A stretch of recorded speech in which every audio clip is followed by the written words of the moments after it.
ఈ కార్యక్రమాన్ని ప్రారంభించే ముందు మన ప్రియతమ గురువు అయినటువంటి బ్రహ్మర్షి పత్రిజీ గారికి మరియు మన ప్రియతమ గ్రాండ్ మాస్టర్ అయినటువంటి మాదార్ బాబాజీ గారికి ప్రత్యేక హృదయపూర్వక నమస్కారాలు తెలియజేస్తూ కార్యక్రమం ప్రారంభించాం.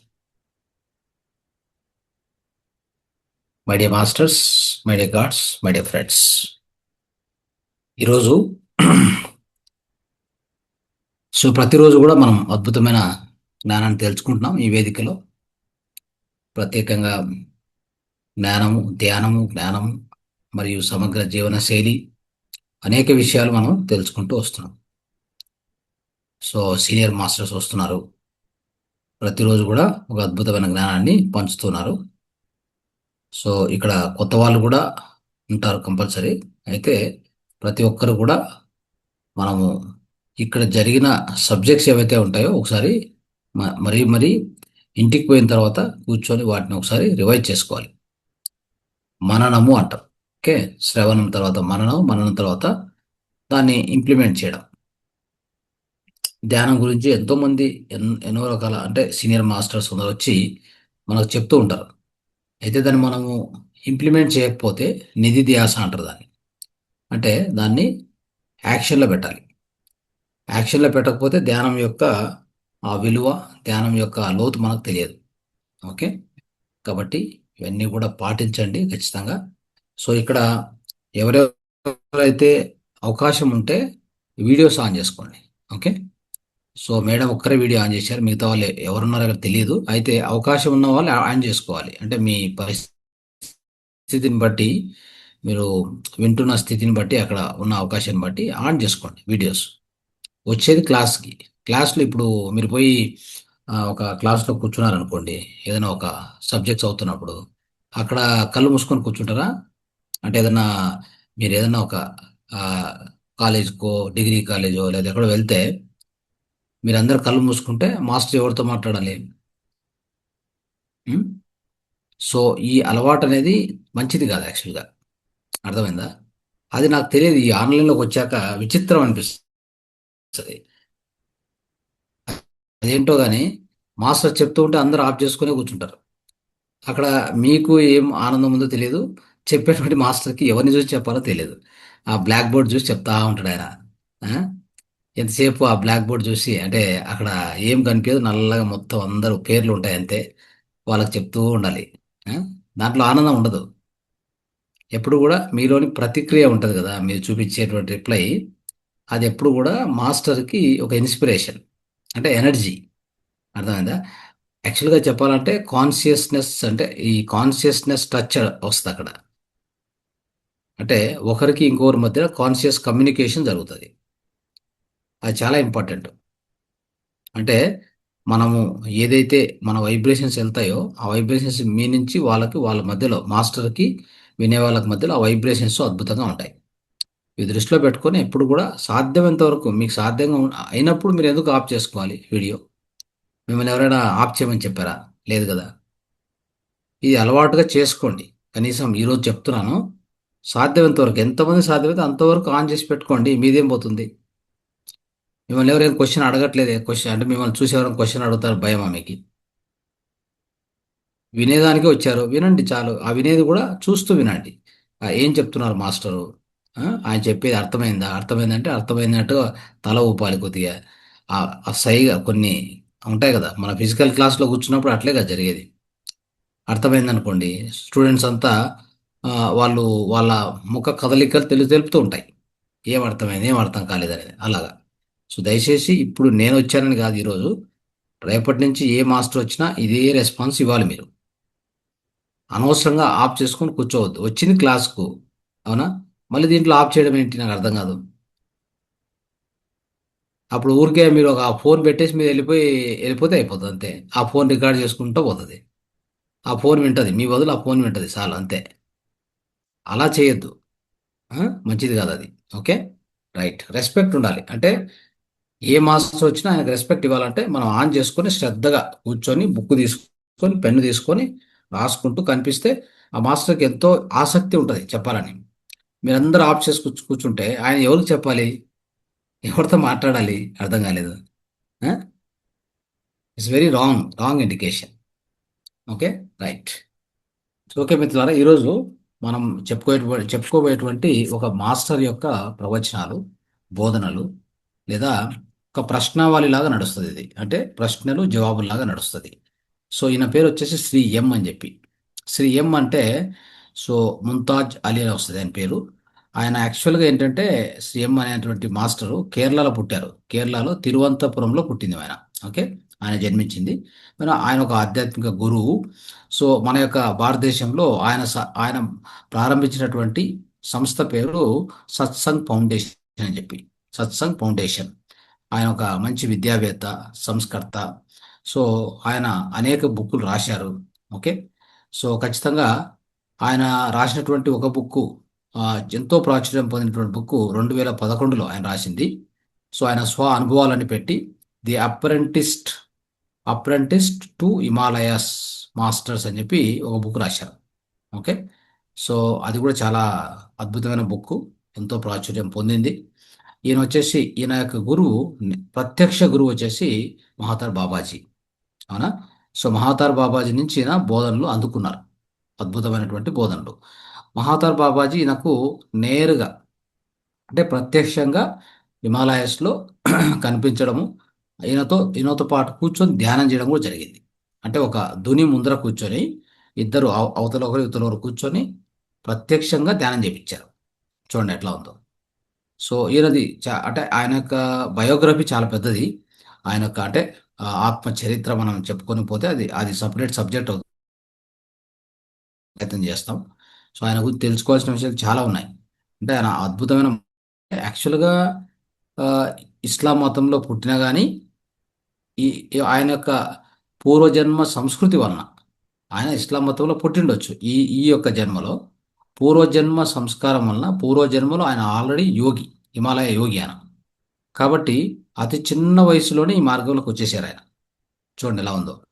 సో ఈ విధంగా మనం అనుకుంటాం కానీ మన యొక్క పూర్వజన్మ సుకృతం ఉన్న ఎన్నో విషయాలు ఈ జీవితంలో మనకు ప్రభావం ఎక్కువగా చూపిస్తాయి. ఓకే.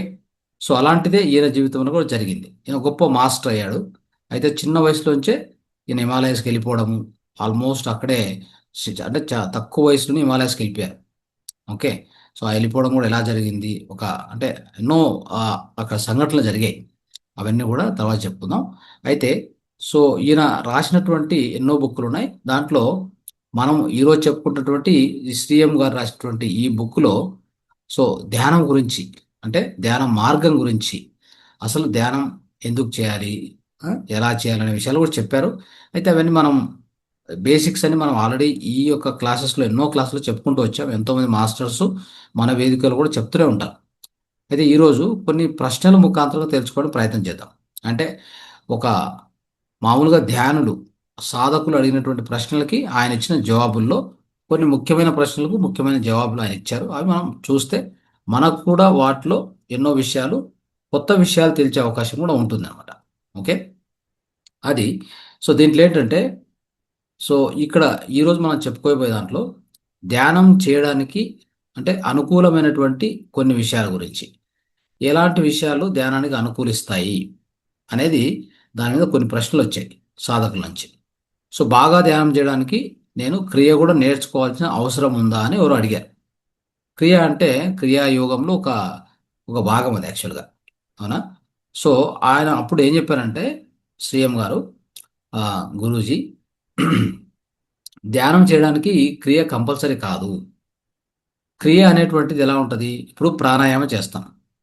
ప్రాణాయామం చేసిన, యోగాసన చేసిన, అవునా.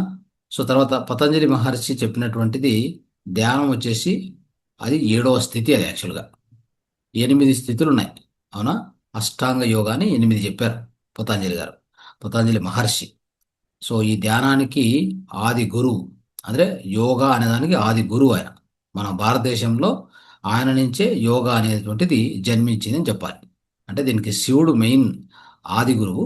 ఆయన పతంజలి మహర్షి మనకు ప్రవేశించి ఈ భూమి మీద ఈ యోగా అనేదాన్ని ప్రాచుర్యంలోకి తీసుకొచ్చారు. అయితే అక్కడ ఆయన అష్టాంగ యోగం అని చెప్పినప్పుడు అంటే 8 అంగాలు ఉన్నాయి దానికి. అవునా. 1 2 కాదు. ఆ 8 అంగాల ద్వారా మనకు నేర్పించడం జరుగుతుంది. సో అప్పుడు ఎలా ఉంటుందంటే 8 అంగాలు తీసుకుంటే మొట్టమొదటి నుంచి యమ నియమం నుంచి స్టార్ట్ అయ్యి అది step by step. Okay, pranayama, తర్వాత ఆసనాలు, ఆ తర్వాత ప్రత్యాహారము, ధారణ, ఆ, తర్వాత ధ్యానము, ఆ తర్వాత సమాధి, ఇలాగా 8 అంగాలు ఉన్నాయి దీనికి. ఓకే, సో 8 అంగాలు అంటే 8 అంగాల్లో 7వ అంగం వచ్చేసి ధ్యానం కదా. సో ధ్యానం కుదరాలంటే ఇవన్నీ ముందర చూడండి ఎన్ని ఉన్నాయో, అవన్నీ కూడా ప్రాక్టీస్ చేసి చేస్తే ఇంకా ధ్యానం బాగుంటుందని ఉద్దేశం. అయితే పత్రి సార్ ఏం చేశారంటే అందరూ ప్రతి ఒక్కటి చేసి తర్వాత ధ్యానం చేయాలనేసరికి అక్కడ వదిలేస్తారు, చాలామంది వదిలేసేస్తారు. ఎందుకంటే యోగాసనం బాగా నేర్చుకోవాలి, ఆ, తర్వాత ప్రాణాయామం బాగా చేయాలి, ఆ తర్వాతనే ధ్యానం అనేసరికి ఇవి చేయడంలోనే టైం అయిపోతుంది, ఇవి చేయడంలోనే వాళ్ళ సమయం కాస్త వెళ్ళిపోయి ఉంటుంది, ఇంకా ధ్యానం గురించి పట్టించుకోరు. సో ధ్యానం లేకపోతే మనసు సంస్కరించబడదన్నమాట. మనసు శాంతి చేయాలన్నా, మనసును సంస్కరించాలన్నా ధ్యానం కానే కావాలి. చూడండి, సో ఆ సమయం మనం ఇవ్వకపోతే ఇప్పుడున్న ప్రపంచానికి నెమ్మది లేదు, ఎప్పుడు కూడా ఒత్తిడి, నెమ్మది లేదు, అశాంతి, దుఃఖము, ఆ, కోపాలు, ద్వేషాలు, పగలు, అరిషడ్ వర్గాలు, కామ క్రోధ లోభ మదం ఆశ్చర్యాలు, ఇవన్నీ ఎక్కువైపోయినాయి ఈ సొసైటీలో. ఇట్లాంటి దానికి కొంత శాంతింపజేయాలంటే ధ్యానం అనేది ఇవ్వాలి. నేరుగా కళ్ళు మూసుకొని శ్వాస, అంటే పత్రిసారు అతి సులభంగా ధ్యానం చేసే విధానం, అంటే గౌతమ్ బుద్ధుడు చెప్పిన దాన్ని రిపీట్ చేస్తూ దాన్ని ఎక్కువగా ప్రచారం చేయడానికి ప్రయత్నం చేశారు. ఆ ప్రచారంలోనే భాగంగానే మనం అందరం కూడా ఈ యొక్క ధ్యానాన్ని నేర్చుకున్నాం కాబట్టి అట్లీస్ట్ ఎంత మైండ్ డిస్టర్బ్గా ఉన్నా కానీ కొంత ఆ శ్వాసను గమనించేసరికి నెమ్మది అవుతుంది. చూడండి, కానీ ఇక్కడ ఏంటంటే ఇంకొకటి, మామూలుగా ఇనిషియల్గా ఈ ధ్యానము మన మనసుని శాంతింపజేయడానికి ఉపయోగించుకోవచ్చు, తప్పులేదు. ఇది బాగా చేయాలి, మనం దీని మీద రీసెర్చ్ చేయాలనుకున్నప్పుడు ఇవన్నీ చేయాలి. యమ, నియమ, యో ఆసనాలు, ప్రాణాయామ, ఇవన్నీ కూడా అవసరం వస్తాయి. ఎందుకంటే మీరు డీప్గా పోయే కొద్ది ధ్యానంలో మీ శరీరం దానికి తట్టుకోవాలి. అర్థమైందా? ఇప్పుడు ధ్యానం చేస్తాము, మనసు శాంతించే వరకు పర్వాలే. మనసు ఎప్పుడైతే శూన్యం అవుతుందో మనలోనికి ఆ విశ్వశక్తి ఎక్కువగా ప్రవేశించడం ప్రయత్నం చేస్తుంది. ప్రయత్నం చేసినప్పుడు మీ బాడీ కింద ప్రిపేర్ కాకపోతే మీరు అక్కడ ఖచ్చితంగా కొన్ని కష్టాలు ఎదుర్కోవాల్సి వస్తుంది. ఆ శక్తి ఎట్లాంటిదంటే ఇప్పుడు ఒక ఉదాహరణకి ఒక చిన్న పైప్ ఉంది, దాంట్లోనికి ఎక్కువ వాటర్ వదిలితే ఏమవుతుంది, ఫోర్స్ఫుల్గా అది పగిలిపోద్ది. అలాగా మన పరిస్థితి కూడా అదే అనమాట. లోపల నాడులు రెడీ కాలేదు, నాడులు బిగుసుకుపోయి ఉన్నాయి. ఎప్పుడు యోగాసనాలు చేయలేదు, వాకింగ్ చేయలేదు, ప్రాణాయామ చేయలేదు. మొత్తం నాడు లోపల ఈ దాని ఏమంటారు, ఆ, కఫం కఫం పేరుకుపోయింది. ఎందుకంటే చిన్నప్పటి నుంచి మనం తినే ఆహారము, మన లైఫ్ స్టైల్, వీటన్నిటి వలన మొత్తం కఫం అంతా పేరుకుపోయింది అనుకోండి. అప్పుడు మనం అలాగనే కూర్చొని ధ్యానం చేయడం మొదలు పెడితే ఎప్పుడైతే మనసు శూన్యమైంది అనుకోండి, ఖచ్చితంగా ఆ శక్తి లోపల దిగుతుంది. ఇది ఎట్లాంటిదంటే హై వోల్టేజ్ పవర్ లాగా ఇది. ఆ శక్తి లోపలికి వచ్చాక నాడులు పరిశుభ్రంగా లేకపోతే ఎక్కడో వచ్చి అక్కడ స్టక్ అయిపోతుంది ఎనర్జీ. అప్పుడు మీకు ఒక రకమైన విపరీతమైన నొప్పులు రావడము, అది అంటే అది మనల్ని రిలీజ్ కాలేకపోవడం, మన నుంచి అది ఆ శక్తి బయటికి పోవడానికి, రిలీజ్ కాకపోవడం కానీ, ప్రవహించడానికి అడ్డంకులు కానీ ఇవన్నీ జరుగుతాయి. సో ఇలాంటి పరిస్థితుల్లో ఖచ్చితంగా మనం సమస్యలు ఎదుర్కొంటాం. ధ్యానంలో కూడా సమస్యలు ఆ విధంగానే ఎదుర్కొంటూ ఉంటారు చాలామంది కూడా. కాబట్టి సాధ్యమైనంత వరకు గుర్తుపెట్టుకోండి, దేహానికి యోగాసనాలు, ప్రాణాయామం. యోగాసనాలు చేస్తే మన ఈ యొక్క ఫిజికల్ బాడీ బెండ్ అవుతుంది, బాగా ఫ్లెక్సిబుల్గా తయారవుతుంది. అంటే ఫ్లెక్సిబుల్గా ఎలా కావాలంటే అలాగా వంచొచ్చు. అప్పుడు మన నాడులు కూడా ఎక్కడెక్కడ బిగుసుకొని పోయి ఉంటాయి కదా. ఇప్పుడు ఉదాహరణకు చాలామంది కూర్చొని ధ్యానం చేస్తూ ఉంటారు దీర్ఘంగా, కింద కాళ్ళకు నమ్నెస్ వచ్చేస్తుంది. నమ్నెస్ వస్తుంది. ఆ నమ్నెస్ వచ్చేసరికి కొద్దిసేపటికే కాళ్ళు వదిలేయాల్సి వస్తుంది, ధ్యానం పోయింది, అన్ని పోయినాయి. అప్పుడు మీరు ధ్యానం ఎలా కంటిన్యూ చేస్తారు చెప్పండి? అదే మెరిగిన డే టైంలో బాగా యోగాసనాసు, వాకింగ్ ఇట్లా చేసి బాగా బాడీని కొద్దిగా ఫిట్గా పెట్టుకున్నారు అనుకోండి, కూర్చుంటే కదలకుండా కూర్చుంటుంది బాడీ. మిగతా వాళ్ళకి, అలా లేని వాళ్ళకి, సో ఇంట్లో అక్కడెక్కడ ఎక్కువ తిరగరు, ఒకే చోట కూర్చొని ఉంటారు, లేదా కంప్యూటర్ ముందు కూర్చొని ఉంటారు. ఇట్లా వాళ్ళు పోయి కూర్చుంటే ధ్యానంలో మనసు అయితే కొద్దిగా శాంతిస్తుంది, పర్వాలేదు, ఆ స్ట్రెస్ కొద్దిగా రిలీఫ్ అవుతుంది. అయితే శక్తి ప్రవాహం మొదలు పెట్టిందంటే మాత్రం వీళ్ళు కష్టాలు ఫేస్ చేస్తారు. కింద ఖచ్చితంగా కాళ్ళు నమ్మనేసి వచ్చేస్తుంది, తిమ్మిర్లు. అది కొద్దిసేపు కూడా కూర్చొనివ్వు యాక్చువల్గా. అలాంటి అలాంటిది లేకుండా మనం చేసుకోవాలంటే ఈ క్రియలు అనేటువంటి తప్పనిసరి అనేది కొంత ఆయన తెలియజేస్తున్నారు. అంటే ఇంత వివరంగా ఆయన చెప్పలేదు. ఆయన చెప్పిన కొంత విషయాన్ని నేను విశదీకరించి మీకు చెప్పడానికి ప్రయత్నం చేస్తున్నాను. ఓకే. సో క్రియలు ఎందుకు చేయాలి అంటే, ధ్యానం అంటే దాంతో ధ్యానం అంటే ధ్యానం చేయలేమా అంటే అట్లేం లేదు. ధ్యానం చేయవచ్చు, మనసును శూన్యం చేసుకోవచ్చు, మనసును ప్రశాంతపరచుకోవచ్చు, మన యొక్క లోపల ఉన్న ఒత్తిడిని తొలగించుకోవచ్చు. ఇవన్నీ కూడా సాధ్యమే ధ్యానం ద్వారా. డైరెక్ట్గా శ్వాస మీద ధ్యాస పెట్టి చేయొచ్చు. అయితే ధ్యానం లోతుగా వెళ్ళాలన్నప్పుడు, దానిలో మనం పరిశోధించాలన్నా, లేదా మనం ఆత్మ సాక్షాత్కారం వైపు ప్రయాణం చేయాలంటే, అర్థమైందా?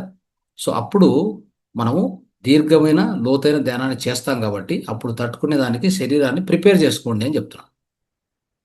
శరీరాన్ని ప్రిపేర్ చేసుకోవాలంటే ఏం కావాలి దానికి? దానికి ఏమీ లేదు. కొద్దిగా దండన, అంటే దేహాన్ని దండించాలి. దండించడం అంటే ఏంటి? కొద్దిగా కష్టపెట్టాలి. గార్డెనింగ్ చేయండి, మామూలుగా మట్టి మీద నడచండి, పొలాల్లో పని చేయండి. అర్థమైందా? తర్వాత యోగాసనాసు, ప్రాణాయామ, సో ఇలాంటివి చేస్తూ ధ్యానాన్ని కొనసాగించండి. That is the correct way. అర్థమైందా? ఇది మీరు అర్థం చేసుకోకపోతే, సో చాలామంది కూడా ఇబ్బందులు పడుతూ ఉంటారు. ఓకే. ధ్యానం లోతుకు వెళ్ళలేరు, వెళ్తే సమస్యలు. అవునా? ఇవన్నీ కూడా చేయవద్దు. అంటే ఇవన్నీ మనము ఖచ్చితంగా ఇట్లా పాటిస్తే ఇంకా అద్భుతమైన ధ్యాన స్థితికి మనం వెళ్ళవచ్చు అనేది గుర్తుపెట్టుకోండి. ఇది దీంట్లో సారాంశం అదే. అర్థమైందా?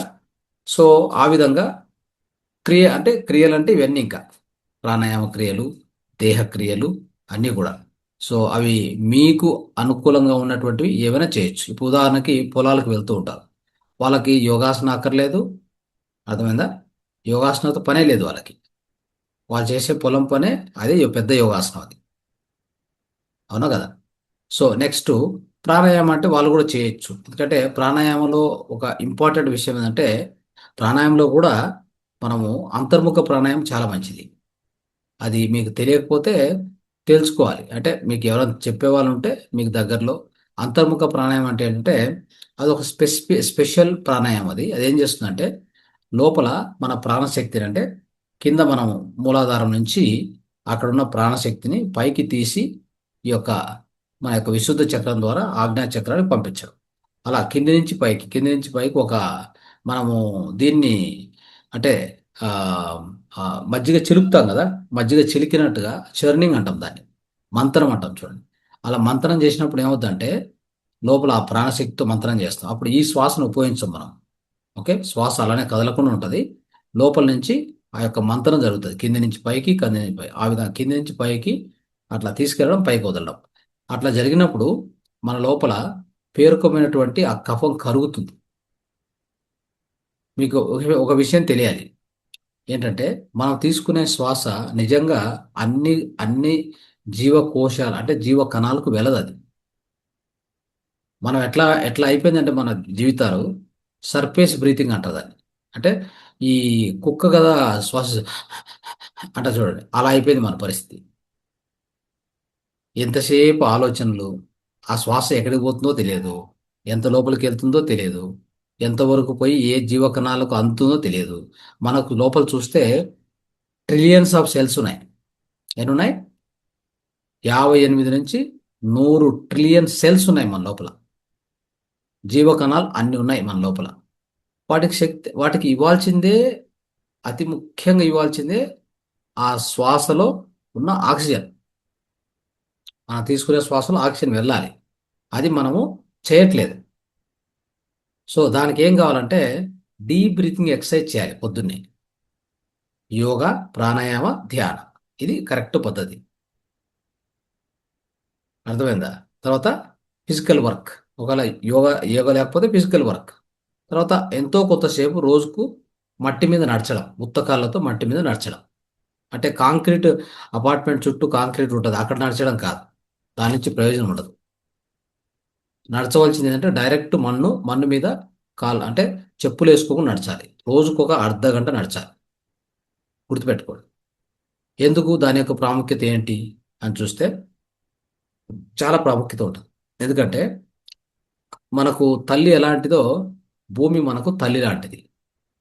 అంటే బయలాజికల్ మదర్, ఈవెన్ నేచర్, ప్రకృతి మాత. ఒకరు శారీరక తల్లి, ఇంకొకరు వచ్చేసి ప్రకృతి మాత. ఇద్దరు మాతలే. ఇంకొక మాత కూడా ఉంది, గోమాత. అవునా? సో ఈ ప్రకృతి మాత ఏం చేస్తుంది తెలుసా? మీకేది మీకేది కావాలి, మీ లోపల ఏం ఉండాలి, ఏం ఉండకూడదో అది బాగా తెలుసు. మీరు జస్ట్ మీ కాళ్ళను టచ్ చేసి లేదా హాయిగా దాని మీద పడుకోండి. అర్థమైందా? లేదంటే కాళ్ళను టచ్ చేస్తూ నడచండి బాగా. అంటే సో ఎంతో అవేర్నెస్తో, ఇలాంటి ఆలోచనలు చేయకుండా హాయిగా నడుస్తూ వెళ్ళండి. ఒక అర్ధ గంట, ముక్కాలు గంట నడిస్తే మీ దేహం లోపల ఏదేదైతే నెగిటివ్ ఉంటుందో, అంటే మీ దేహం లోపల ఆ, వ్యతిరేక శక్తులు, నెగిటివ్ ఎనర్జీస్, అర్థమైందా? నెగిటివ్ వైబ్రేషన్స్ అన్నిటిని లాగి దానిలో కలుపుకుంటారు. మీకు ఏం కావాలో అది ఇస్తుంది మళ్ళీ. మీకు ఏం కావాలి? ఎలక్ట్రాన్స్ కావాలి. మీకు మంచి ఎలక్ట్రాన్స్ కావాలి, సప్లై కావాలి లోపలికి. అది కంపల్సరీ ఇస్తుంది. మీ కాళ్ళ నుంచి మీ లోపలికి ఎక్స్ట్రా ఎలక్ట్రాన్స్ ప్రవేశిస్తాయి. నేను ఇంతకుముందు కూడా చెప్పాను, దాని పేరు నెగటివ్ అయాన్స్. నెగిటివ్ అయాన్స్ మనకు లోపలికి వస్తాయి. మనలో ఉన్న టాక్సిన్స్ అది తీసేసుకుంటుంది. మనం ఏం చెప్పనక్కర్లా, నడిస్తే చాలు, అది చూసుకుంటుంది. దానికి అంటే భూమాతకి, తల్లికి తెలుసు మనకేం కావాలి, ఏం వద్దు అని మన దేహంలో. సో ఆ విధంగా మిమ్మల్ని ఎప్పటికప్పుడు ఆరోగ్యవంతంగా తయారు చేస్తుంది. ఇది అక్కడ జరిగేటువంటి విషయం. అర్థమైందా? సో ఇలాంటి క్రియలు చేసి చేయడం మంచిది అనేది ఒక, సో ఆ విషయం చెప్పడానికి ప్రయత్నం చేస్తున్నాం. తర్వాత ఇంకొక ప్రశ్న అడిగారు. శ్వాసను అనుసరిస్తే ధ్యానానికి సహాయపడుతుందని నేను విన్నాను. శరీరానికి, మనస్సుకి శ్వాసతో ఉన్న సంబంధం ఏంటి అని ఎవరు అడిగారు. ఓకే. సో ఇక్కడ ఆ విషయాన్ని ఆయన విశదీకరించారు.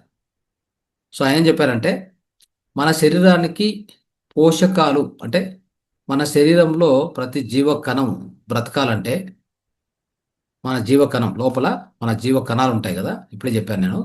ఒక 58 ట్రిలియన్స్ నుంచి 120 ట్రిలియన్స్ జీవకణాలు ఉంటాయి.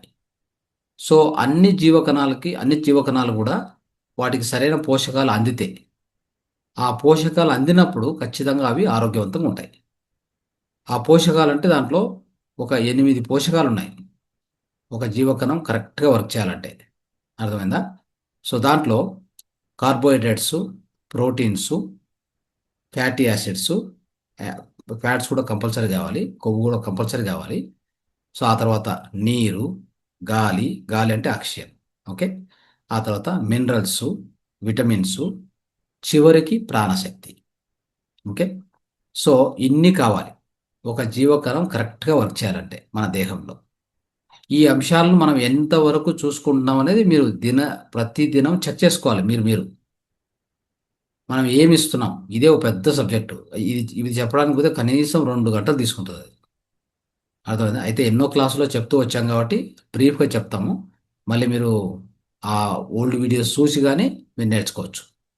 ఇక్కడ ఈ పోషకాంశాలు సరైన ప్రమాణంలో, సరైన అంటే శ్రేష్టత ఉన్నటువంటి పోషకాంశాలు మన దేహానికి ఇచ్చినప్పుడు, ఆ పోషకాంశాలు ఈ జీవకణాలకు చేరినప్పుడు అవి ఖచ్చితంగా వర్క్ చేస్తాయి. అయితే వీటన్నింటిలో కూడా వీటన్నింటిలో కూడా ఘన పదార్థంగా ఉన్నటువంటి పోషకాంశాలు ఇయ్యకుండా కూడా దేహాన్ని పోషించుకోవచ్చు. ఉదాహరణకి అన్నం తినలేదనుకున్నాం, ఉపవాసం 10 రోజులు ఉపవాసం ఉండొచ్చు. అర్థమైందా? నీరు లేదనుకోండి, 3 నుంచి 4 రోజులు ఉపవాసం చేయొచ్చు, నీరు లేకుండా కూడా. ఉత్త శ్వాస తీసుకుంటూ కూడా మనం ఉపవాసం చేయొచ్చు, అది కూడా సాధ్యమే. అయితే శ్వాస లేకుండా ఒక్క 2-3 నిమిషాలు కూడా మనం బతకలేం. చూడండి ఎలా ఉందో. అంటే ప్రతి జీవకణానికి అతి ముఖ్యమైనటువంటి పోషకాంశం ఏది అని గమనిస్తే శ్వాస అని తెలుస్తుంది మనకి. అదే ఆక్సిజన్ అని మనకు తెలుస్తుంది, నేరుగా తెలుస్తుంది. అవును కదా. సో అంటే ఈ శ్వాస మనం పుట్టడంతో మొదటి శ్వాసతో స్టార్ట్ అయ్యి చనిపోయేటటువంటి అంటే చివరి శ్వాస వరకు కూడా ఇది మనతో పాటు మనం దాంతో పాటు ఉంటాం. అవును కదా. అంటే ఎంత ముఖ్యమైనది మనకు అర్థమవుతుంది. సో కాబట్టి ఇలాంటి శ్వాసకు మనం ఎలాంటి గౌరవం ఇస్తున్నామంటే ఏ గౌరవం లేదు. దాన్ని పట్టించుకోము కూడా, మనం పట్టించుకోం. అర్థమైందా. ఇప్పుడే చెప్పుకున్నాం కదా, ప్రాణాయామం చేయమంటే చేయం. ఆ ప్రాణాయామ ఆ ప్రాణాయామం అనేది నేర్చుకోలేదు కూడా. ఇంకోటి ఏం తెలుసా, మనం ఇండియన్స్ అయింది మనం నేర్చుకోకపోవడం అంతకంటే అగౌరవం ఇంకేమీ లేదు. నిజంగా చెప్తున్నాం.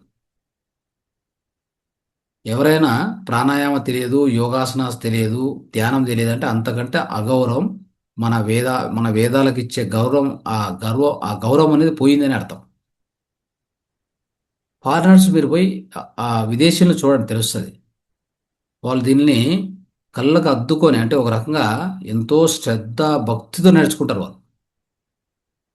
వాళ్ళకు దొరికితే చాలు అన్నట్టుంటారు వాళ్ళు.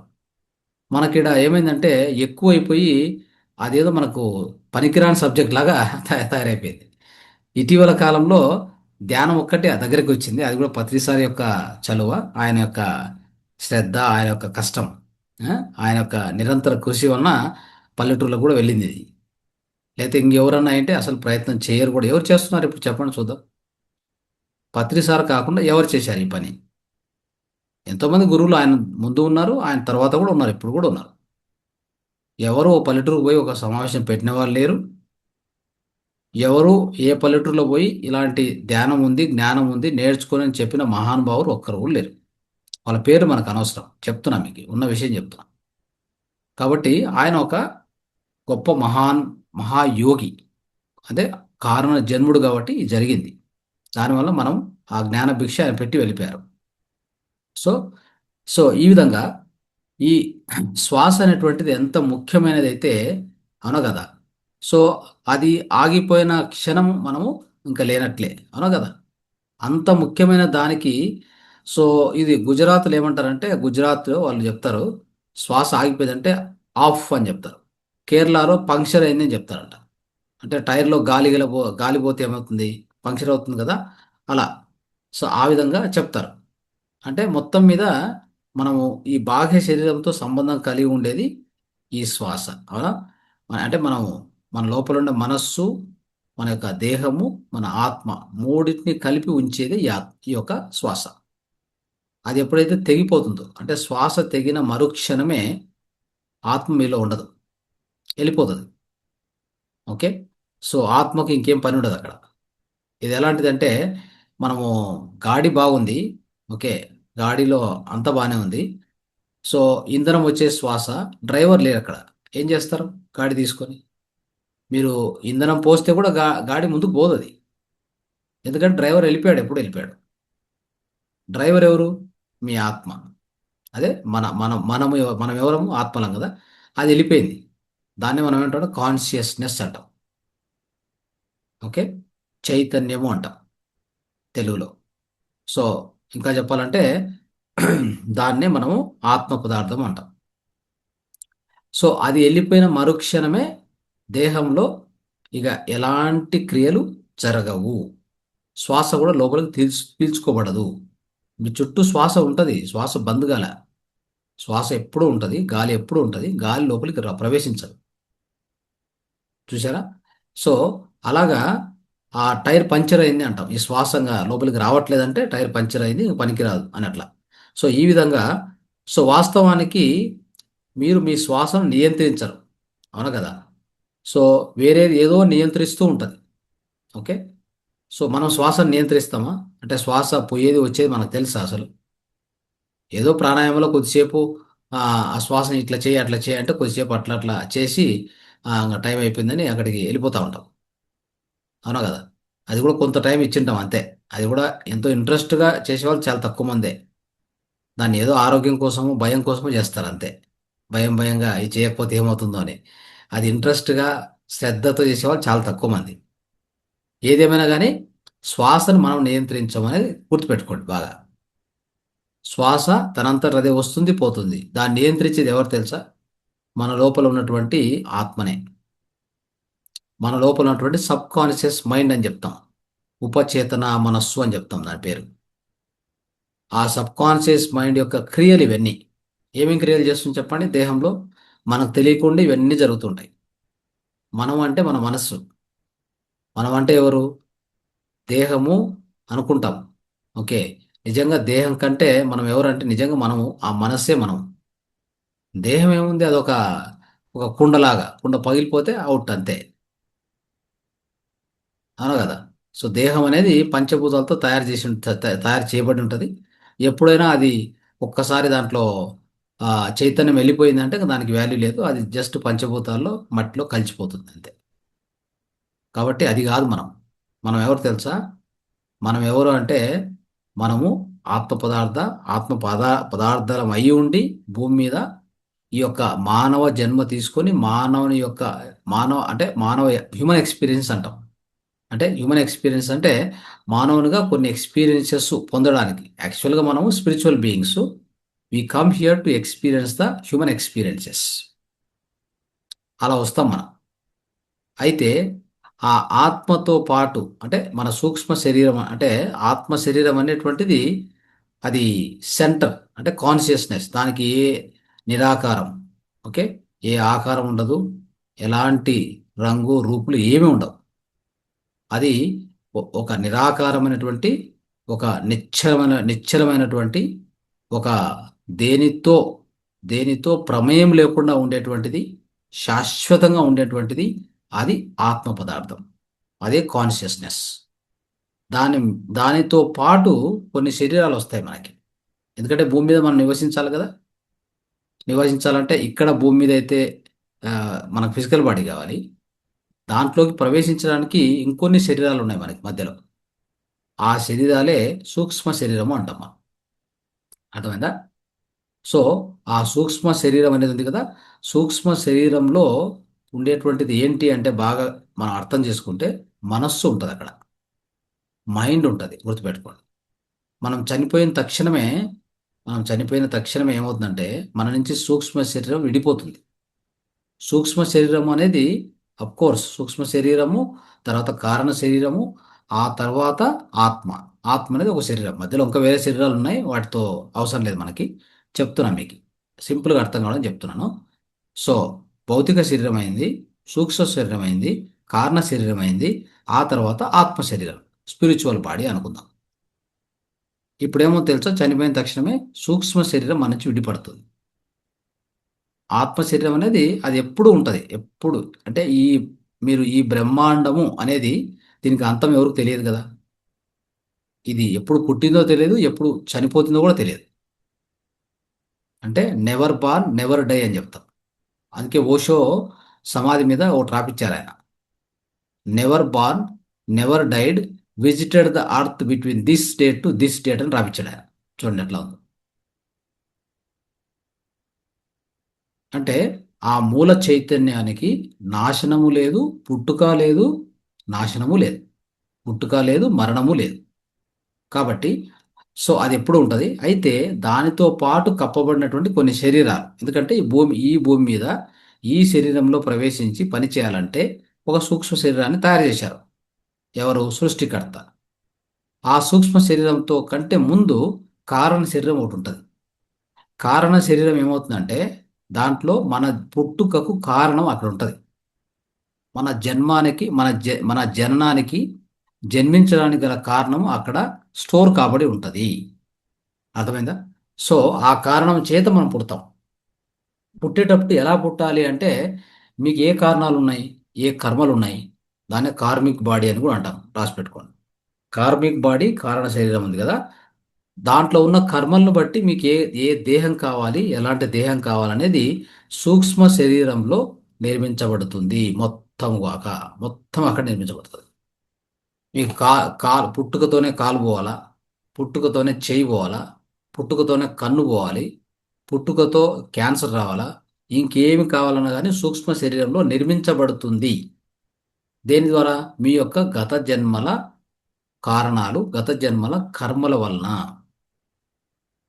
మనం చేసినటువంటి గత జన్మల కర్మల వలన ఈ జన్మలో ఏ తల్లిదండ్రుల దగ్గరికి వెళ్ళాలి, ఏ కుటుంబంలో జన్మించాలి, జన్మించేటప్పుడు నీ కాలు చేతులు నీ కళ్ళలు నీ ఆ, మొత్తం శరీర అవయవాలు ఎలా ఉండాలి, ఏ విధంగా ఉండాలి, అన్ని నిర్మించబడేది ఆ సూక్ష్మ శరీరం లోపల. దాంతోపాటు మైండ్ కూడా ఉంటుంది అక్కడే. అర్థమైందా? సో అది మనం ఎవరు తెలుసా? అది ఈ దేహం కాదు. ఈ దేహం అనేది పంచభూతాలతో కలిసిపోయేది. ఎందుకంటే చెప్తాను, సింపుల్గా చెప్తాను. ఎవరైనా చనిపోతే ఏమని చెప్తాం? రమేష్ చనిపోయాడు అని. ఎక్కడికి పోయాడు? మరి ఆ దేహం ఏదంటే అది డెడ్ బాడీ అంటారు. దానికి పేరు చెప్పరు ఇంకా, అసలు దాని పేరు కూడా పెట్టి పిలిచారు ఎవరు తెలుసా? అదో రమేష్ అక్కడ ఉన్నాడు అంటే, నో నో నో, రమేష్ కాదు, అది డెడ్ బాడీ, రమేష్ వెళ్ళిపోయాడు. అంటే ఎవరు అది వెళ్ళిపోయింది అంటే, ఆ సూక్ష్మ శరీరంలో ఉన్న ఆ మనస్సు అనేది ఉంటుంది కదా.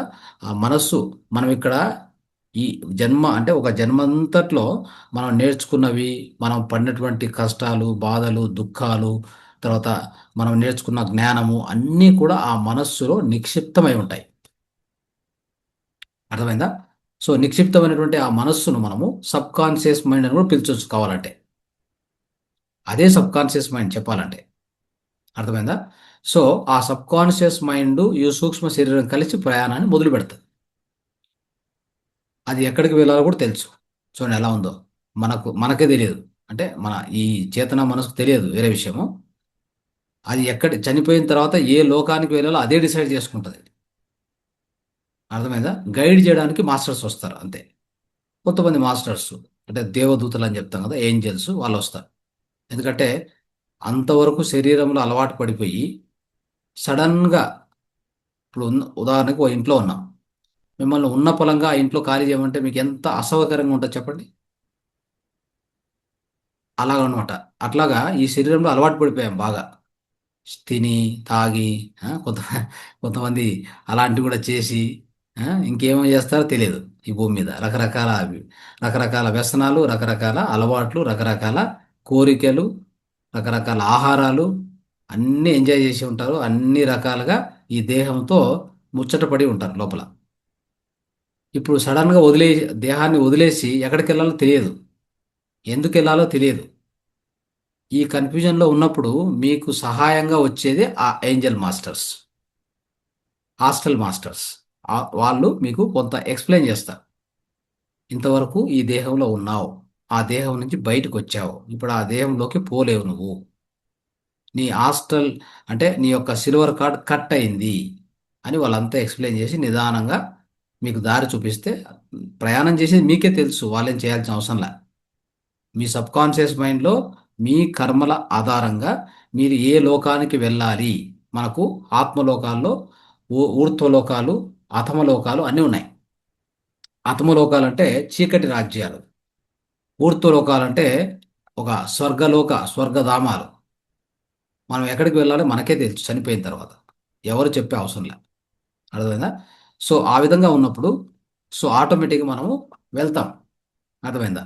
సో కాబట్టి ఇక్కడ మనం చెప్పుకోదలుచుకుంది ఏంటంటే, శ్వాస అనేటువంటిది ఎంత ముఖ్యము అనేది ఒక మన జీవితంలో మనం తెలుసుకుంటే, ఆ శ్వాసను గమనించడం ద్వారా ఆ శ్వాస నెమ్మది అయ్యే కొద్దీ మన లోపల ఆలోచనలు ఆటోమేటిక్ తగ్గుతూ వస్తాయి.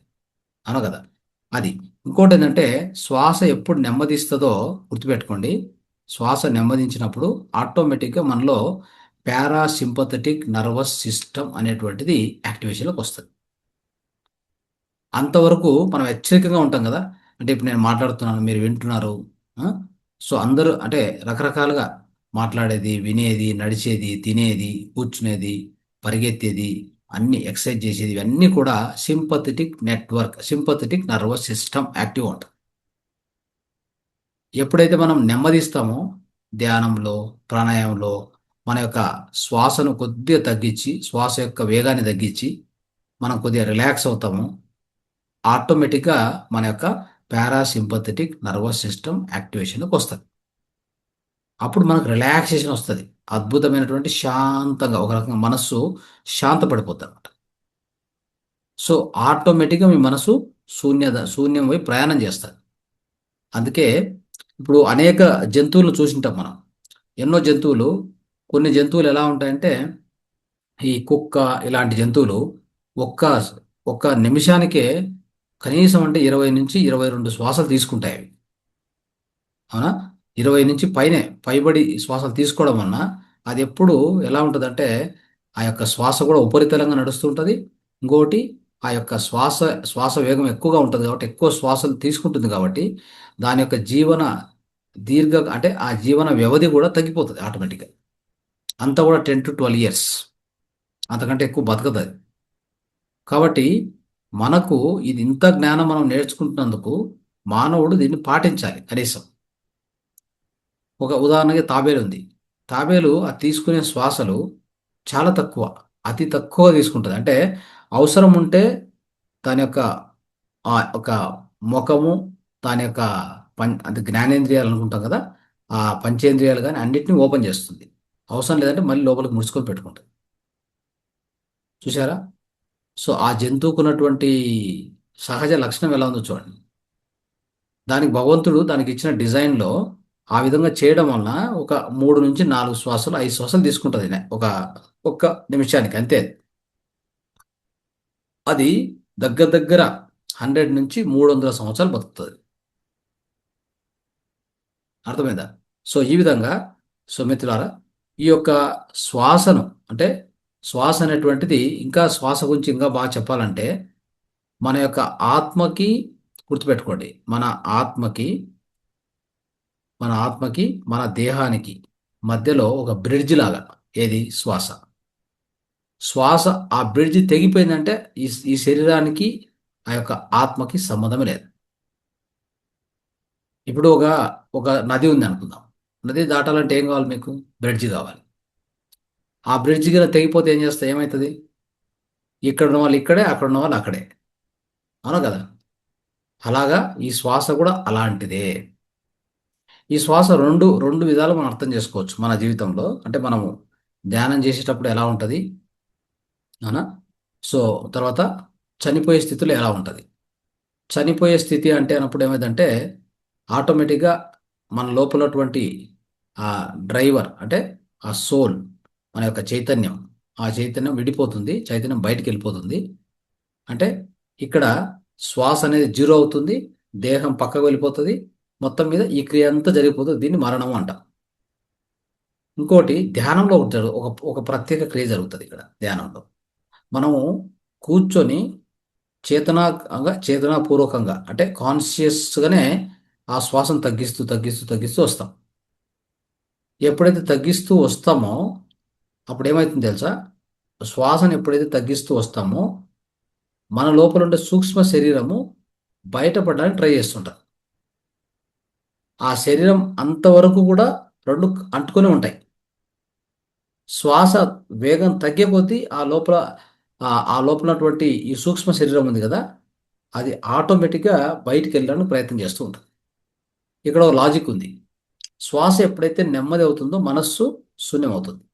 మనస్సు శూన్యమవుతే ఆ యొక్క విశ్వశక్తి లోపలికి ప్రవేశించడం జరగడం వలన మొత్తం నాడులన్నీ శుద్ధి అయిపోయి, నాడీ శుద్ధి అంటాం కదా, జరిగిపోయి లోపల ఉన్న ఆ సూక్ష్మ శరీరం ఇప్పుడు ప్రచోదనం అంటే ఒక రకంగా యాక్టివేట్ అయిపోయి అది రొటేషన్ స్టార్ట్ చేసుకొని నిదానంగా బయటకు పోవడానికి ప్రయత్నం చేస్తుంది. మళ్ళీ ఏమాత్రం శ్వాస ఎక్కువ తీసుకోవడం మొదలు పెడితే మళ్ళీ వాపసు వచ్చేస్తుంది. అంటే ధ్యానంలో మీరు అంత డీప్ స్థితికి పోయి ఉండాలి. అంటే దాన్ని ఏమంటామంటే ఈరోజు నేను టీచ్ చేశాను కన్నడలో కూడా. అది ఒక ఓం అనేటువంటి ఒక సింబల్‌ని పెట్టి మొత్తం జీవిత రహస్యాలు ఎలా ఉంటాయని మనం టీచ్ చేశాం క్లియర్‌గా. సో, ఇక్కడ ఏంటంటే మనము మన యొక్క నిద్రైన కావచ్చు, లేదంటే గనుక ఇంకొకటి ధ్యానమైన కావచ్చు. దాంట్లో ఏమంటామంటే తురీయ స్థితికి ముందు సుషుప్త స్థితి అంటాం. ఆ సుషుప్త స్థితి కలిగేది ఎప్పుడంటే ఆల్మోస్ట్ మన బ్రెయిన్ డెల్టా స్టేట్‌లో ఉంటది. డెల్టా స్టేట్ అంటే ఏంటి? అక్కడ 1-3 తరంగాలు మాత్రమే నడుస్తాయి నిమిషానికి. చూడండి ఎలా ఉందో. ఆ స్థితిని మనం డెల్టా స్థితి అంటాం. ఆ స్థితిలో మీలో ఉన్న ఆ సూక్ష్మ శరీరము బయటికి రిలీజ్ కాబడతది. విడుదలవుతది. అది అయితే మీకు ఇక్కడ ప్రాణం అనేది ఉంది అంటే ఇక్కడ ఎలాంటి పరిస్థితుల్లో ఆత్మ మిమ్మల్ని ఆత్మ చైతన్యం అనేది అది అది విడిపోలా, అది అలానే ఉంటుంది. అది ఎక్కడికి పోదు. ఒక్కసారి లోపలికి వచ్చాక ఒక్కసారి అది బయటికి పోయిందంటే మీకు మరణం అంతే. మనకి వచ్చేది మరణం. అది ఉంటుంది. అయితే అది ఉండంగానే ఇక్కడ సూక్ష్మ శరీరం అనేది ఇంకోటి ఉంది. అది విధ విధ లోకాలకు ఆత్మలోకాలకి డిఫరెంట్, మనం ఏం చెప్తామంటే డిఫరెంట్ లోకాలకి అంటే ఊర్ధ్వ లోకాలకి అని చెప్పుకోవాలి. డిఫరెంట్ డైమెన్షన్స్ అని చెప్తాం మనం. డిఫరెంట్ తలాలకి వెళ్ళడానికి కావాల్సిందే ఈ మనకు సూక్ష్మ శరీరము. ఈ సూక్ష్మ శరీరంతో మనము సూక్ష్మ శరీర యానం చేయొచ్చు. అది నైటు ఆ యొక్క సుషుప్త స్థితిలో మీకు జరుగుతుంది. అదే స్థితి ధ్యానంలో కూడా మనం సంపాదించుకోవాలి. ఆ ధ్యానంలో మనం అంతా కూడా ఎప్పుడు కూడా ధ్యానంలో ప్రవేశించిన తక్షణమే కొద్దిగా ఆలోచనలు నెమ్మదైపోతే తక్షణమే మనకేదో ఇది కనిపించింది అది కనిపించింది ఈ కనిపించేది అనేది మీరు దీన్ని కొద్దిగా అర్థం చేసుకొని ప్రయత్నం చేయాలి మీరు. అక్కడ కనిపించింది అంటే అదేదో మనకి గొప్ప విషయము అనే విధంగా ఎప్పుడు తీసుకోవద్దు. ఆ కనిపించేదానికి అర్థము పరమార్థము చాలా పెద్ద సబ్జెక్ట్ అది. మనం తర్వాత చెప్పుకున్నా కానీ అవన్నీ కూడా మనలో నిక్షిప్తమైనటువంటి కొన్ని బయటికి వస్తూ ఉంటాయి. ఒకటి ప్రారంధ కర్మలు, మనం అక్కడే అనుభవిస్తూ ఉంటాం. నిద్రలో మనకేవో కనిపిస్తూ ఉంటాయి కదా, కళలు కళ రూపంలో వస్తుంటాయి కదా, అవన్నీ కూడా మన ప్రారంధ కర్మలు అయి ఉండొచ్చు. మనం చేసిన ఆ రోజు పనుల్లో కొన్ని రిపీట్ అవ్వచ్చు. అర్థమైందా? సో ఇలాంటివి అనమాట. మనకు కొన్ని మెసేజ్లు కూడా ఉంటాయి, అవి తక్కువనే. ఓకే. అయితే మనం ధ్యానంలో కూడా మనం ఎప్పుడైతే కళ్ళు మూసుకొని కొద్దిగా అట్లా అంటే నెమ్మది స్థితికి జారుకున్నప్పుడు సబ్ కాన్షియస్ మైండ్ యాక్టివేషన్కి వస్తుంది. ఆ సబ్ కాన్షియస్ మైండ్లో అన్ని స్టోర్ అయి ఉంటాయి. అంటే ఇంతకుముందు జన్మ ఇంతకుముందు జన్మలో మనం చేసిన కొన్ని ఆ కర్మలు కానీ అవి ఉంటాయి. ప్రారంభ కర్మలు ఉంటాయి ఖచ్చితంగా. అవి అవి కూడా మనకు డిఫరెంట్ డిఫరెంట్ రూపాల్లో చిత్రాలు కానీ తర్వాత ఇంతకుముందు మనం చూసి కొన్ని స్టోర్ చేసుకున్న విషయాలు కూడా దాంట్లో ఉంటాయి. అవన్నీ మనకు ఆ, చాలామంది ఇట్లా లక్ష్మి వచ్చింది సరస్వతి వచ్చింది ఇవన్నీ చెప్తూ ఉంటారు. సో ఇది కాదు ధ్యానం యొక్క ముఖ్య లక్ష్యం, అది కాదు యాక్చువల్గా. అర్థమైందా? ఇవన్నీ కూడా వచ్చిపోయే అనుభవాలను పట్టుకొని చాలామంది ఈ అనుభవం వచ్చేసింది నాకు ఇంకా ధ్యానంలో గొప్ప స్థితికి వెళ్ళిపోయాను అనుకోవడం తప్పు. అర్థమైందా? ఇవన్నీ కూడా వచ్చేటువంటి అనుభవాలు వస్తూ ఉంటాయి వెళ్తూ ఉంటాయి. అవన్నీ సబ్ కాన్షియస్ మైండ్లో ఒక రీల్ లాగా ప్లే అవుతుంటాయి అంతే. మీలో ఆల్రెడీ దాగి ఉన్నవి బయటకు వస్తూ ఉంటాయి. ఎందుకంటే మీరు మనసును నెమ్మది చేశారు కదా, మనసులో ఆలోచన లేవు కదా, ఇప్పుడు లోపల ఉన్న సబ్ కాన్షియస్ మైండ్ ప్లే అవుతూ ఉంటుంది అంతే. దాన్ని జస్ట్ అంటే దాన్ని చూస్తూ దృశ్యాలను చూస్తూ అవి వస్తున్నవి అట్లా పోనిచ్చాలి, వదిలేయాలి అంతే. వాటిని వివరించడానికి కానీ వాటిని పట్టుకొని దాన్ని పట్టుకొని లాక్కోవడం లేదా దాన్ని బట్టి దాని కోసమే ప్రయత్నం చేయడము దాన్ని అనలైజ్ చేయడం అంతా చేయకపోవద్దు, అనవసరం. అయితే మరి ధ్యానం యొక్క ముఖ్య లక్ష్యం ఏంటి? ఇవన్నీ దాటిన తర్వాత ఇంకా ఇంకా డీప్ స్థితికి పోయినప్పుడు చివరగా సుషుప్తి స్థితి తర్వాత తురీయ స్థితి. ఆ స్థితికి పోయినప్పుడు ఏమవుతుందంటే అక్కడ మిగిలి ఉన్నది మీరు ఒక్కరే. మీరు అంటే మీ చైతన్యం మాత్రమే ఉంటుంది అక్కడ. అర్థమైందా? అక్కడ రెండు ఉండవు, ద్వంద్వం ఉండదు. చూడబడేవాడు చూసేది రెండు ఉండవు. ఇప్పుడు చూడండి, చాలామంది నేను ఇది చూసా అది చూసా ఇది చూసా అంటుంటారు. అంటే అర్థం ఏంటి? అప్పుడు మీరు చూస్తున్నారు, చూడబడేది ఇంకొకటి ఉంది అని అర్థం. అది ధ్యానం ఎలా అవుతుంది? ధ్యానం అంటే ఏంటి? శూన్య స్థితిలో మిమ్మల్ని మీరు అంటే మీ యొక్క నిజ స్వరూపాన్ని దర్శించడము. ఆ నిజ స్వరూపాన్ని దర్శించడం అని కూడా తప్పే. నిజ స్వరూపాన్ని అనుభవించడం అంతే. అర్థమైందా? ఆడ ఉన్నది మీరే. ఆ నేను అనేటువంటి దాన్ని అనుభవించేటువంటి ఆ స్థితి నిజమైన ధ్యాన స్థితి. ఆ స్థితి కలిగేంత వరకు దాన్నే మనం ఏమంటామంటే సమాధి స్థితి అంటాం. ఆ స్థితి మనకు కలిగేంత వరకు మన ప్రయత్నము ధ్యానంలో సాగుతూ ఉండాలి. ఎవరైతే ఆ స్థితిని అనుభవిస్తారో వాళ్ళందరూ కూడా మాస్టర్స్గా తయారవుతారు. అర్థమైందా? సో ఆ స్థితి వచ్చేంత వరకు మన ధ్యాన ప్రయాణము కొనసాగుతూ ఉండాలి. ఇది గుర్తుపెట్టుకోండి. ధ్యానం యొక్క ముఖ్య లక్ష్యం ఏమంటే నేను అంటే నేను ఎవరు అనే ఒక క్వశ్చన్ ఉంది కదా. రమణ మహర్షి ఎప్పుడు అడుగుతుంటారు, నీవు ఎవరు అనే క్వశ్చన్ అడుగుతుంటారు రమణ మహర్షి. అవునా? సో ఆ అడిగే ప్రశ్నకి సమాధానము అది అనుభవపూర్వకంగా తెలుసుకోవడమే ధ్యానం యొక్క ముఖ్య లక్ష్యం. అంతేగాని రోగాలు తగ్గించుకోవడము ఒక విధంగా అయితే, తర్వాత రకరకాల అనుభవాలు ఇంకొకటి అయితే, ఇదే ధ్యానం అనుకోవడము, ఇదే ధ్యానము, ఇదే ధ్యానం యొక్క పరాకాష్ఠ అనుకోవడం అది ఒక రకంగా మూర్ఖత్వం. అర్థమైందా?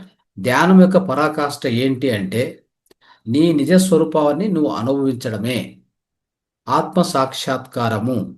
అది ధ్యానం యొక్క పరాకాష్ఠ, ధ్యానం యొక్క అతి ముఖ్య లక్ష్యం. ధ్యానము అనేది చేయబడదు. ధ్యానం అనేది అది పొందగలిగే ధ్యానం, అంతేగాని చేయగలిగే ధ్యానం కాదు. మనం చేస్తున్న దాన్ని శ్వాస ప్రక్రియ అంటాం కానీ అదొక సాధన అంతే. But it is not meditation. Okay. So meditation అంటే ఎలా వస్తుందంటే అది ఇంగ్లీష్ పదం. దానికి మనం తెలుగులో లేదా సాంస్క్రిట్లో మూడింటిని కలిపితే మెడిటేషన్ అంటాం. ఒకటి ధారణ, రెండోది ధ్యానము, మూడోది సమాధి. ఈ మూడింటిని కలిపితే మె- దాన్ని అప్పుడు ఏం చెప్పాలంటే దాన్ని మెడిటేషన్ అని చెప్పొచ్చు ఇంగ్లీష్లో. మెడిటేషన్ అనే దానికి మనకు తెలుగులో కానీ సాంస్క్రిట్లో కానీ డైరెక్ట్ ట్రాన్స్లేషన్ దొరకదు, మీరు అనువదించలేరు. అందుకే మెడిటేషన్ అనే దాన్ని మనం ఇంగ్లీష్లో చెప్పుకున్నా తెలుగులో చెప్పుకునేటప్పుడు సాంస్క్రిట్లో చెప్పుకునేటప్పుడు మనం ఈ మూడింటిని వాడాలి: ధారణ, ధ్యాన, సమాధి.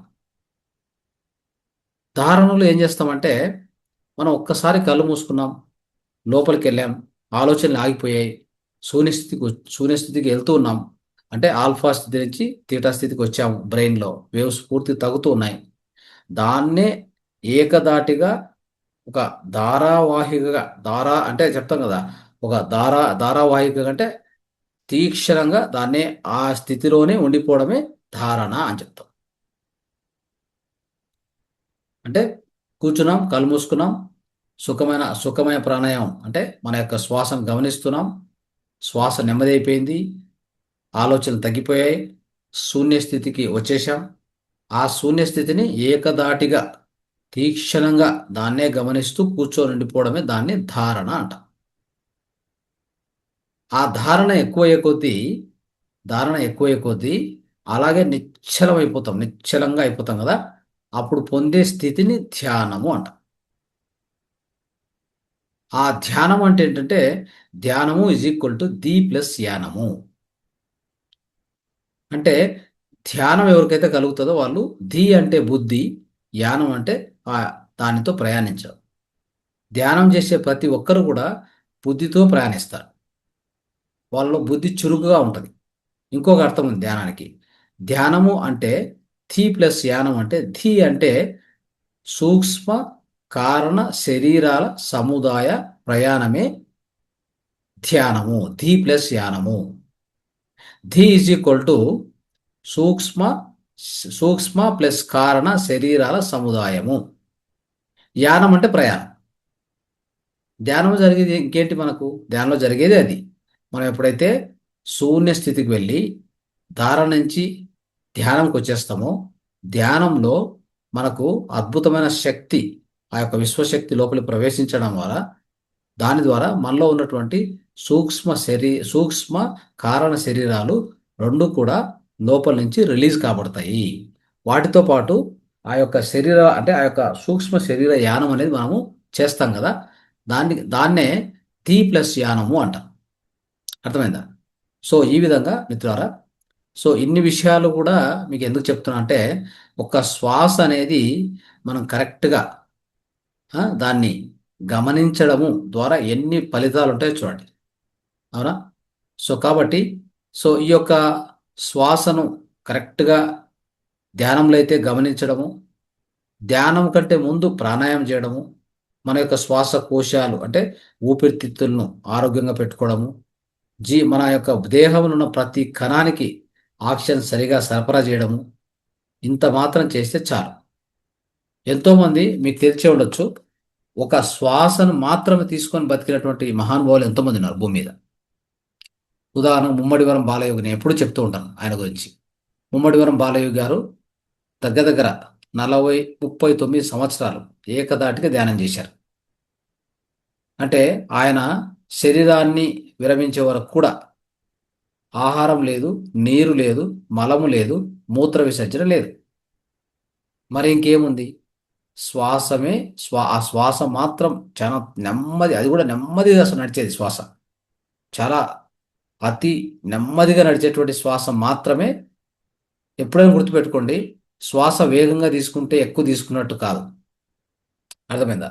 శ్వాస ఎంత నిదానంగా తీసుకుంటే దాన్ని గమనిస్తూ పోతే అది లోపల మన ప్రతి జీవకణానికి అందుతుంది. దాన్ని ఏమంటామంటే డీప్ బ్రీతింగ్ ఎక్సర్సైజ్ అని చెప్తాం. ఇప్పటికే మనం మన వేదికలో ఎక్స్ప్లెయిన్ చేశాము, దాని ప్రాక్టీస్ కూడా చేపించాము, బ్రహ్మముహూర్త ప్రాణాయామం అని చెప్పి. దాన్ని ఒకసారి మీరు చూసుకోండి, ఆ వీడియో చూసుకోండి. ఓకే.